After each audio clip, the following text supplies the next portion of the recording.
one of the hosts, Miles, said that they was talking about Andre 3000. He called Andre 3000 overrated.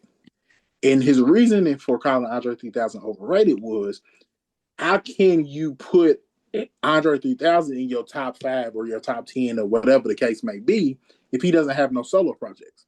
He has no album of his own that's a rap album. He has a lot of great Outkast projects and he has a lot of great features.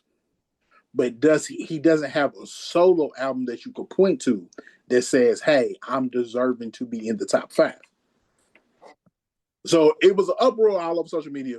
And he asked, because the conversation started was saying that Fabulous is underrated.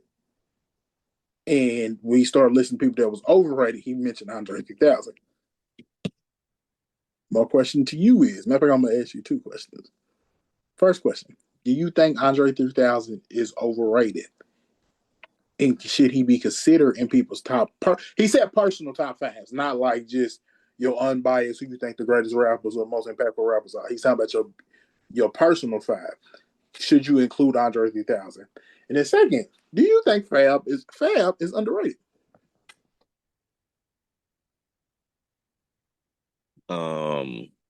First off, overrated, no. That's kind of wild to say. You clickbait.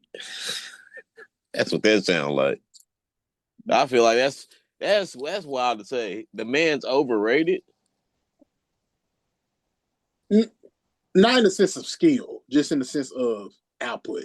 So how, but like his argument was really just like Andre 3000 ain't got no solo albums. So how we saying he's a top 5 rapper without solo albums?